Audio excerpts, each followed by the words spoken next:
இல்ல அதாங்க. இப்போ 13 வருஷம் ஆயிடுச்சு. இப்ப இந்த வழக்கு மீண்டும் விசாரணைக்கு கொண்டு எடுக்குறாங்க அப்படிங்கும்போது, 13 வருஷத்துக்கு அப்புறம் அந்த தடயங்களோ, அந்த சாட்சிகளோ, இப்போ மீண்டும் எடுக்கும்போது அதையெல்லாம் கொண்டு வந்து நிரூபிக்க முடியுமா? கடந்த காலங்கள்ல இப்படி ஏதாவது வழக்குகள்ல நடந்திருக்கா? கொலை குற்றம் வந்து ஒரு சில காலங்களுக்கு பிறகு நீங்க வந்து திருப்பி எடுத்தீங்கன்னா, அது வந்து இவ்வளோ ஆயினத்துக்கு பிறகு இது என்னத்துக்குன்னு சொல்லி கோர்ட் தள்ளுபடி கூட பண்ணலாம். ம். ஒரு குறிப்பிட்ட காலத்துக்கு மேல போயிடுச்சுன்னா, அந்த கேஸே இழுத்து மூடிடுவாங்க.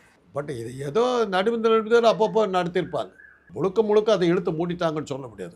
ராமஜெயம் கொலை வழக்குன்னு ஒரு 6 மாதத்துக்கு ஒரு தடவ, 1 வருஷத்துக்கு ஒரு தடவ ஏதாவது ஒரு செய்தி வந்துகிட்டே இருக்கும். ம். அதனால அத பசையா இதா வச்சுக்கிட்டே இருந்தாங்க. இப்ப இருக்கிறது வந்து ஈடி ரைடுங்கிறது இன்னைக்கு வந்து யாருனாலும் போட்டு அடிச்சு தள்ளிப்படுறாங்க. ஈடி வந்து ஒண்ணுமில்ல அ பைசாக்கு பிரயோஜனம் ப்ரூவ் ஆயி போச்சு. அதனால இந்த மாரி விஷயங்கள்ல வந்து நேருவ புடிக்கிறதுக்கு ஏதாவது ட்ரை பண்ணலாம். நேரு எப்படி சார் இதுல கொண்டு வருவாங்க? நேரு அவருடைய உடன் பிறந்த தம்பி, இப்ப அண்மையில ஒரு டிவி சேனல்ல பேட்டியில சொல்லும்போது கூட, தம்பி கொலை வழக்க பத்தி கேட்கும்போது அழுகுறாரு.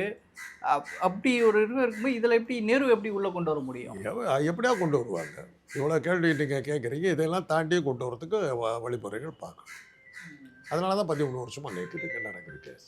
நான் தான் சொல்றேனுங்களே, ஏவா வேலு, நேரு, ச சேகர் பாபு, ஈரோடு முத்துசாமி, ஜெகத் ரட்சகன், இவரு அ கேகேஎஸ்எஸ்ஆர் ராமச்சந்திரன் இவங்கெல்லாம் ஜாக்கிரதையா இருக்கணும். ம். எப்போ வேணாலும் இவங்க மேல எது வேணாலும் பாயலாம். இப்போ ஏன்னா இவங்கெல்லாம் தேர்தல் விற்பனர்கள். ம்.